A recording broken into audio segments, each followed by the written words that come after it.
미국이 경기 침체에 빠질 가능성이 2013년 이후 최고치로 치솟았습니다. 연방 이민당국이 불법 체류자 추방을 위한 대규모 급습 체포 작전을 펼치고 있는 가운데 한 달 만에 400명이 넘는 이민자가 검거된 것으로 나타났습니다.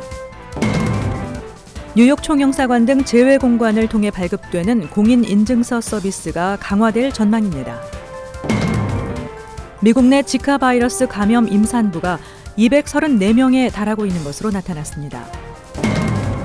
연방질병통제예방센터가 한인들의 금연을 도와줄 무료 금연 보조약품을 제공합니다. 이상은 오늘의 주요 뉴스입니다.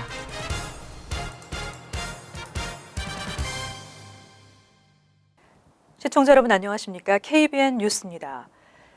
미국이 경기 침체에 빠질 가능성이 2013년 이후 최고치로 치솟았습니다.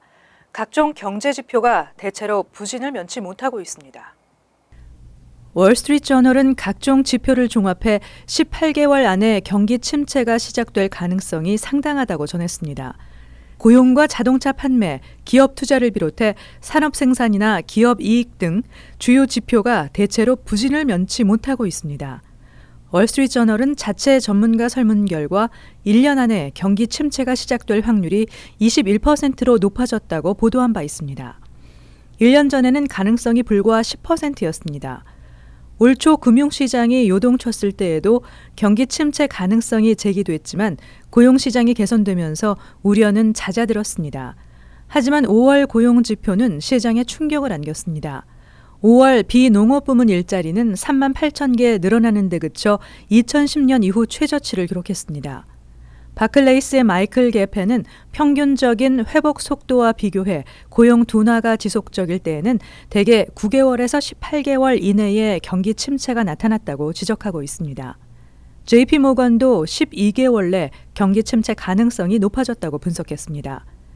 저유가와 달러 강세의 영향으로 전체 산업 생산도 지난 9개월 동안 감소세를 이어가고 있습니다. 한편 CNN머니는 미 경제가 2017년이나 2018년에 흔들릴 것이라면서 다음 대통령이 경기 침체에 대비해야 할 것이라고 보도했습니다. 연방 이민당국이 불법 체류자 추방을 위한 대규모 급습 체포 작전을 펼치고 있는 가운데 한 달 만에 400명이 넘는 이민자가 검거된 것으로 나타났습니다. 이에 따라 이민자 커뮤니티 일각에서는 대규모 추방 사태가 현실화되는 게 아니냐는 우려가 커지고 있습니다. 17일 연방이민세관 단속국에 따르면 지난달 9일부터 이달 13일까지 일리노이, 미주리, 켄터키, 위스콘신, 캔사스, 인디애나 등 중서부 6개 주에서 불법 체류자 체포 작전이 전개돼 모두 331명의 이민자가 적발됐습니다. 이에 앞서 네바다에서 펼쳐진 이민 단속에도 87명이 체포돼 이를 합하면 모두 418명으로 늘어납니다. 이민당국은 지난 6월 불법 체류자 색출 작전을 집중 전개한다고 예고한 바 있습니다. 전문가들은 조만간 1, 2주 안으로 단속 지역이 뉴욕과 뉴저지, 캘리포니아 등 미 동부와 서부 전역으로 확산될 것으로 예상하고 있습니다. 이번에 체포된 이민자들은 주별로 보면 일리노이가 107명으로 최다를 기록했고 다음으로 미주리 73명, 켄터키 49명, 위스콘신 39명, 캔사스 31명, 인디애나 25명 등의 순이었습니다. 대부분은 갱 단원이나 마약 밀수범, 가정폭력 등 다양했지만 이외 단순 이민법 위반자들도 마구잡이로 체포돼 추방 재판에 넘겨지고 있어 앞으로의 논란이 예상되고 있습니다. 한인 등 아시안 커뮤니티도 바짝 긴장하고 있습니다. 뉴욕 총영사관 등 재외공관을 통해 발급되는 공인인증서 서비스가 강화될 전망입니다. 한국인터넷진흥원이 19일 올 하반기부터 내년 초까지 2016년 재외공관 공인인증서 발급 시스템 기능 강화 사업 계획을 밝혔습니다. 장애가 발생하면 통보 후 1시간 내에 현장 지원이 가능하고 최대 4시간 이내에 처리를 할 수 있도록 할 계획입니다. 뉴욕 총영사관 등 재외공관에서는 지난 2014년부터 공인인증서를 발급하고 있지만 한국과의 시차 때문에 시스템 장애 때 대처가 어렵다는 지적이 있어 왔습니다. 또 재외공간과 먼 곳에 사는 민원인의 경우 재방문에 따른 경제적 손실이 발생하는 문제점도 제기돼 왔습니다. 이 때문에 인터넷진흥원은 24시간 대응 체계를 운영해 시차에 따른 민원인의 불편함을 해소하고 제외공간 공인인증서 발급과 운영 매뉴얼을 개발할 계획입니다. 공인인증서 발급은 여권이나 영주권을 지참하고 공관을 방문해야 하며 순회 영사 때에는 서비스가 제공되지 않습니다. 공인인증서를 신청하면 즉시 임시 비밀번호가 기재된 접수증을 발급받게 되고 이를 한국정보인증, 커스컴, 한국전자인증 등 3곳의 웹사이트에 입력해 신청하면 됩니다. 미국 내 지카 바이러스 감염 임산부가 234명에 달하고 있는 것으로 나타났습니다. 연방질병통제예방센터가 최근 발표한 통계에 따르면 현재 총 234명의 임산부가 지카 바이러스 양성 반응을 보인 것으로 조사됐습니다. 미국에서는 지난 1월 지카 바이러스 첫 감염자가 나타난 이후 몇 명이 신생아를 출산했는지는 밝히지 않았지만 당초 감염 임산부 가운데 6명이 기형의 신생아를 출산했다고 밝힌 바 있습니다. 이 가운데 3명의 신생아는 이른바 언청이로 알려진 선천성 결손증을, 나머지 3명은 선천성 기형인 소두증을 가진 상태에서 출생 전 숨진 것으로 조사됐습니다. 선천성 결손증은 지카 바이러스 감염으로부터 유발되는 뇌 손상, 그리고 소두증과 연관성이 높은 것으로 알려졌습니다. 하지만 감염 임산부 가운데 몇 명이 신생아를 출산했는지 알려지지 않았기 때문에 지카 바이러스 감염과 소두증 유발이 얼마만큼 연관성이 있는지 정확한 수치는 파악하기 어려운 상황입니다. 한편 연방질병통제예방센터에 따르면 이외에도 미국 자치령 푸에르토리코, 버진 아일랜드 등지에서 총 189명의 임산부가 지카 바이러스에 감염된 것으로 나타났습니다. 연방질병통제예방센터가 한인들의 금연을 도와줄 무료 금연 보조 약품을 제공합니다. 질병통제예방센터가 전국적으로 대대적인 금연 캠페인을 펼칩니다.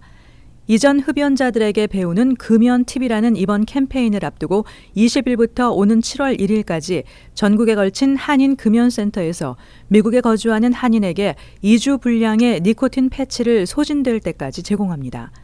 단 흡연자가 한국어를 반드시 할 줄 알아야 하며 보조약품을 사용하는 데 있어 의학적 자격 요건이 돼야 합니다. 프로젝트 매니저 캐롤라인 첸 박사는 금연은 어려운 과정이지만 효과가 입증된 금연 보조약품과 전문가의 도움은 금연 성공을 더 높일 수 있다고 말했습니다. 연구에 따르면 미국 내 한인 남성들의 흡연율은 일반 인구에 비해서 훨씬 높은 것으로 나타났습니다. 그동안 금연에 대한 한국어 서비스가 부족해 효과적인 금연 서비스 제공이 어렵다는 지적이 이번 캠페인을 시작하는 계기가 됐습니다. 한편 미국에서는 흡연으로 매년 48만 명이 사망하고 있습니다. 흡연의 적극적인 예방이 필요하다는 지적입니다. 뉴욕시립대가 파업 위기를 넘겼습니다. 뉴욕시립대 노조가 학교 당국과 임금 협상에 잠정 합의했습니다. 뉴욕시립대 노조가 최근 학교 당국과 임금 협상에 잠정 합의함으로써 교수와 직원 2만 5천여 명의 파업 위기가 일단락됐습니다. 지난 2010년 만료된 학교와 노조 간의 근로계약은 임금 인상폭에 이견을 보이며 5년 넘게 새 계약을 맺지 못했고 노조는 이에 학교 측이 새 근로계약에 동의하지 않을 경우 오는 가을 학기부터 모든 업무를 중단하고 파업에 돌입하기로 결의한 바 있습니다. 다행히 지난 16일 노조가 새 근로계약 조건에 잠정 합의하면서 학교 운영에 대한 우려는 잠재웠습니다. 합의안은 근로계약이 만료됐던 지난 2010년 7월부터 2017년 11월 30일까지 7년 동안 임금을 10% 인상하고 직원당 최대 $1,000 보너스 제공이 골자입니다. 또 교수들이 학생과의 시간을 더 할애할 수 있도록 보장하는 조건도 포함되어 있습니다.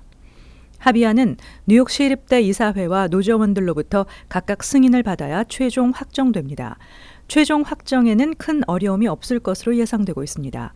한편 제임스 밀리컨 뉴욕시립대 총장과 노조위원장 바바라 보엔 퀸스 칼리지 영문과 교수는 근로계약 합의를 반겼습니다.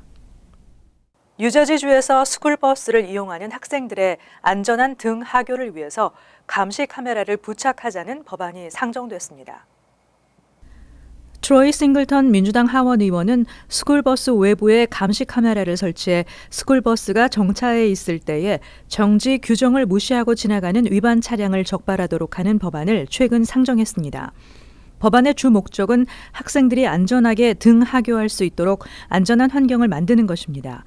스쿨버스 외부에 장착된 감시 카메라는 버스 25피트 내에서 규정을 무시하는 차량을 적발할 수 있고 적발된 차량은 최소 $300에서 최대 $500의 벌금이 부과됩니다. 하지만 싱글턴 의원은 수익금으로 안전 프로그램 등 공공안전 증진에 쓸 예정이라고 밝혔습니다. 그러나 일부 의원들은 이 규정이 단지 감시 카메라 회사의 이익만을 창출할 뿐 효과는 미미할 것이라고 우려를 나타내고 있습니다. 뉴욕주에서 다세대 주택의 단기 임대가 불법화될 전망입니다. 이 밖에 주류 판매 시간을 앞당기는 법안과 마약성 진통제 남용을 막기 위한 법안 패키지도 승인됐습니다. 주의회는 17일 뉴욕주에서 다세대 주택의 30일 이하 단기 임대를 불법으로 간주해 처벌할 수 있도록 하는 법안을 승인했습니다. 이에 따라 만일 집 전체를 에어비앤비와 같은 숙박 알선 사이트를 통해 홍보하다 적발될 경우 첫 적발 시에는 $1,000의 벌금이지만 3번 이상 적발될 경우 $7,500의 벌금이 부과됩니다. 법안은 상하원을 통과하고 주지사의 서명을 기다리고 있습니다. 주의회는 16일 2015년에서 2016년 회기를 공식 종료했으나 법안 처리가 지연되면서 17일 하루 더 회기를 연장했습니다. 이날 상하원은 일요일 주류 판매 가능 시간을 종전 낮 12시에서 오전 10시로 앞당기는 법안과 마약성 진통제 남용을 막기 위해 주정부 차원의 전담 단속반을 구성하고 예방과 치료 대책을 마련하는 법안 패키지도 승인했습니다. 한편 불법 도박으로 간주해 형사처벌했던 온라인상의 데일리 판타지 스포츠 법안은 승인했지만 통과가 어려울 전망이고 비리나 중범을 저지른 공직자의 연금 몰수 법안은 하원이 승인했지만 상원에서 발의되지 않았습니다.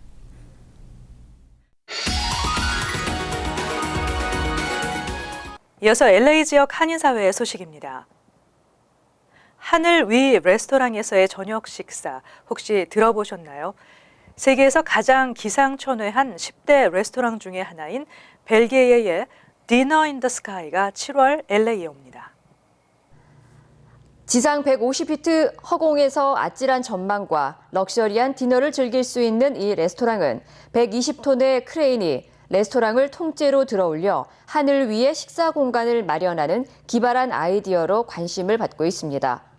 레스토랑은 요리사까지 25명 정도가 탑승하게 되며 1시간 반 정도의 식사 기간 동안 레스토랑은 180도로 회전하게 돼 경치를 감상하며 식사를 즐길 수 있습니다.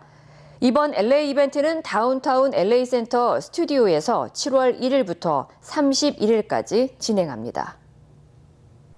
올랜도 디즈니 리조트 호숫가에서 악어의 공격으로 2살 남자아이가 숨진 사고와 관련해 디즈니가 뒤늦게 후속 조치에 나섰습니다. 월트 디즈니 리조트는 지난 14일 레인 그레이브스 군이 악어에게 물려 물속으로 끌려 들어가 숨진 이후 사고 현장인 세븐시스 라군 일대에 안전패스를 설치하는 작업을 시작했습니다. 이와 함께 안전패스에는 일반인의 접근 금지를 위해 뱀과 악어가 출몰한다는 경고문이 부착됐습니다. 이와 관련해 디즈니 측은 현재 포괄적이고 확실한 안전 대책을 마련할 때까지 해당 호수는 안전패스 설치와 함께 당분간 폐쇄할 예정이라고 밝혔습니다. 한편 디즈니 리조트는 사고 이전까지 호숫가에 수영 금지를 알리는 표지판만 세웠을 뿐 악어와 관련한 어떠한 경고도 고지하지 않은 것으로 알려져 일각에서는 디즈니 측의 안전 관리가 미흡했다는 비난의 목소리가 커지고 있습니다. 월드 리포트입니다. 흔치 않은 대가족 풍경을 소개합니다. 35명의 아이 아버지가 된 무하마드 씨. 그런가 하면 부인만 39명을 둔 지오나 씨도 있습니다. 무하마드 씨가 골목에서 놀던 자신의 아이들을 불러 모읍니다.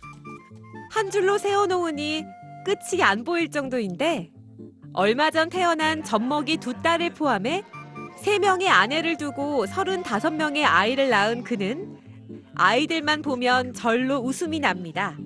अल्हम्दुलिल्लाह इनके दोनों माएँ भी बिल्कुल ठीक ठाक है, तंदुरुस्त है और इंतहाई खुश है और साथ ही बच्चे भी आप देख रहे हैं कि सारे खुश हैं। मिलकर ताड़ियां बजाएं।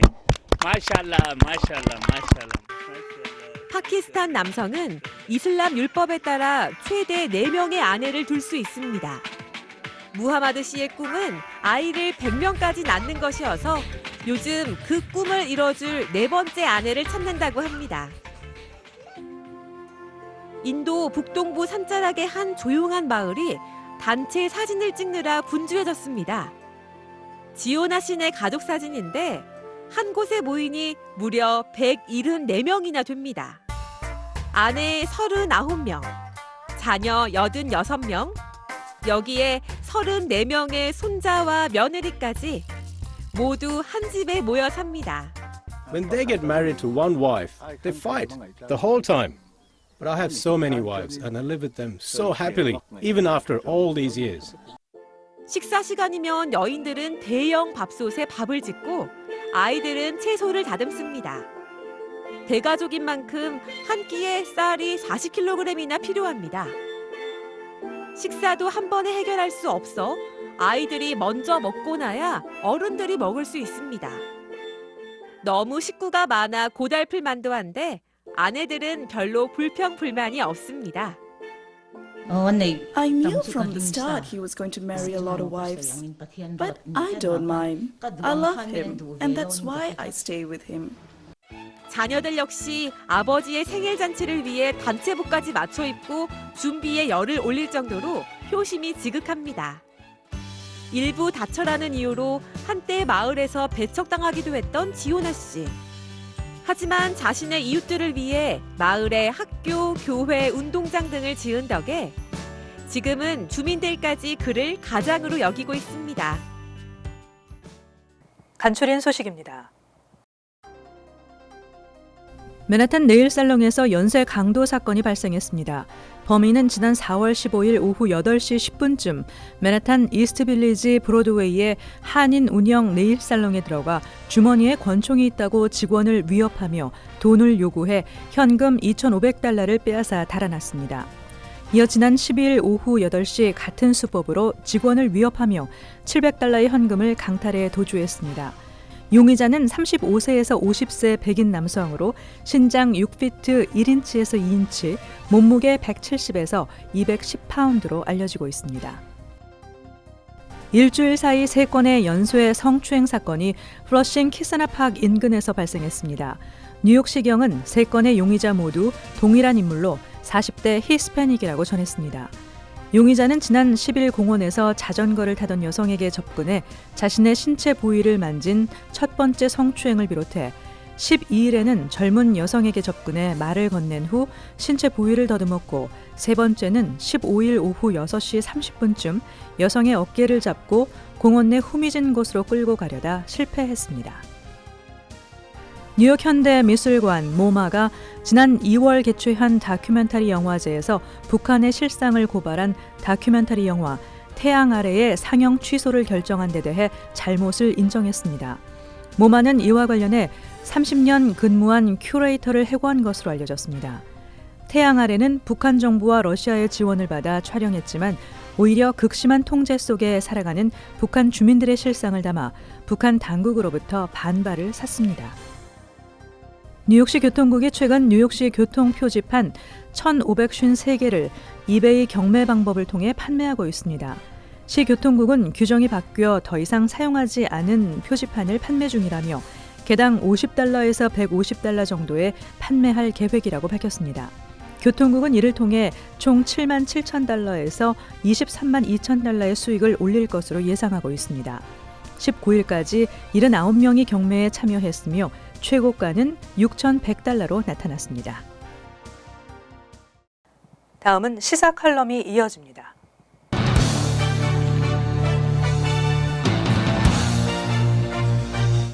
안녕하십니까. 최근 SSI에 대한 문의를 받으면서 이를 정리해서 말씀드리면 좋겠다는 생각을 했습니다. 은퇴한 분들의 수입을 보면 소셜 세큐리티 또는 연금 또는 기타 수입 등인데 많은 한인 노인들의 경우 SSI를 포함한 소셜 시큐리티가 수입의 전부인 경우가 많습니다. 소셜 시큐리티는 10년 이상 세금 보고를 하신 분들이 은퇴 또는 영구 장애자로서 그 매월 사회보장금을 받는 금액인데 때로는 그 금액이 적어서 추가 사회보장금을 신청하시게 됩니다. 추가 사회보장금은 Supplemental Security Income이라고 해서 사회보장금, 즉 Security Income의 Supplement, 보조로 드린다는 뜻입니다. 보조로 드리는 정부 혜택이기 때문에 이를 받기 위한 절차가 제법 까다롭습니다. 첫째로 SSR을 수령하기 위해서는 특별한 경우를 제외하고는 미국 시민권자가 되셔야 합니다. 이 법령은 1997년에 설정되었는데 영주권자이지만 1996년 8월 22일 전에 미국에 사시면서 SSR을 수령한 분들이라면 현재 영주권자라도 계속해서 혜택을 받을 수 있지만 그 당시에 수혜자가 아닌 영주권자는 현재 신청할 수 없습니다. 단 96년 8월 22일 이전에 영주권을 받았고 현재 영구장애 판정을 받으시면 혜택을 신청할 수 있습니다. 둘째로 SSI는 자산조사를 철저히 합니다. 개인의 경우 은퇴 사회보장금, 즉 SSI 수령금, 그 수령금액이 SSI의 최고 수령금액의 820불과 은퇴연금 수령금액 20불을 공제를 감안한 840불 이상이면 신청 자격이 없고 유가증권이나 통장의 금액, 그의 총액이 2,000불 이상이면 또한 신청 자격이 없습니다. 부부인 경우에 자산 한계는 3,000불로 정해지고 있습니다. 셋째로 65세 이후에도 사회보장금을 받지 못하고 임금으로 내가 일하는 수입으로 생활하시는 경우에 개인의 경우에는 임금 수입이 1,705불 이하면 SSI를 신청할 수 있습니다. 계산의 근거는 이렇습니다. 1,705불에서 임금인 경우에 수입의 경우 기초 공제액을 65불인데 이를 제하고 나면 1,640불이 되고 이를 둘로 나누면 820불이 됩니다. 이 820불이 SSI 최고 수령 금액이며 이 나눈 금액이 820불 이하이면 그 차액만큼 SSI를 신청해서 받을 수 있습니다.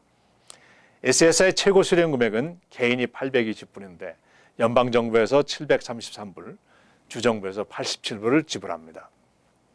부부의 경우에 최고 수령액은 1,204불이며 주거의 형태에 따라서 금액이 재조정됩니다. 자녀들로부터 주거를 받게 되거나 식사도 제공받게 되는 경우에는 렌트비와 식사가 제공되기 때문에 낮은 금액의 그 SSR을 수령하시게 됩니다. 한편 시설보호에 이주하시는 경우에는 양로원이나 그 슈퍼바이저 하우징 등의 SSR 금액은 증액되지만 본인에게는 매월 20불이 지불되고 나머지 차액은 시설에서 수령하게 됩니다. 셋째로 SSI는 미국에 거주하는 동안에만 지불하는 생활보조금입니다. 만약 한국이나 다른 나라로 이주하거나 30일 이상 여행을 하시는 경우에는 사회보장국에 보고해서 수령 정지 신청을 하셔야 됩니다. 아니면 그렇지 않으면 거주하지 않은 동안에 받은 금액은 나중에 변상을 하셔야 합니다. 다섯째로 SSI 수령자는 기타 수입이 발생했을 경우에도 사회보장국에 신고하셔서 수령 금액을 재조정하셔야 됩니다. 어떤 분은 자동차 사고 보상금을 받고 사회보장국에 신고를 하지 아니하셔서 후에 SSI면 메디케이드가 모두 중단된 것뿐만 아니라 그간 받았던 그 혜택을 갖다가 변상하고 그래서 전체적으로 계산해 보면 보상금으로 받은 금액이 약 3만 불이었는데 보상금보다 더 많은 피해 금액을 부담했던 사례가 있습니다. 미국 생활하면서 독립적으로 생활하는 것은 매우 바람직합니다. 그러나 사정이 여의치 못해서 SSR을 수령하게 되는 경우 제대로 잘 받으셔야 합니다. 한편 혜택을 받는 것은 권리이기도 하지만 나의 책임이 따르게 됩니다. 모든 규정을 잘 지키고 한편 미국에 대한 감사도 표현할 수 있어야 합니다. 물론 SSI 혜택이 생활하기에 충분한 금액을 드리는 것은 아닙니다. 그러나 정부는 기초생활을 책임지기 위해서 정책을 지속적으로 진행하고 있고 이 금액을 충당하기 위해서 일하는 사람들로부터 사회보장금을 부과하고 정부 금액의 재투자를 통해서 재원을 확보하고 있습니다. 비록 몸이 불편해서 봉사할 수 없을지라도 마음이라도 정부와 납세자들에게 감사하는 마음을 갖는 것은 중요하다고 봅니다. 이 땅은 우리 민족과 후손들이 살아갈 것이고 또 이 땅은 미래에 우리 또한 기여해야 될 곳이기 때문이라고 생각을 합니다. 안녕히 계십시오.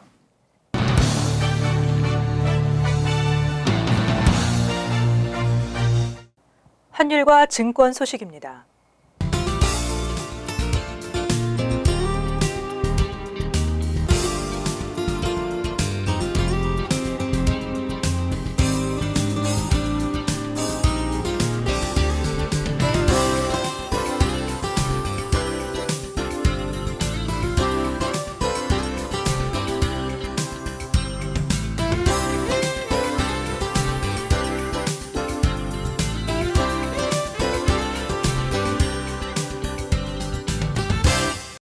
이어서 날씨입니다.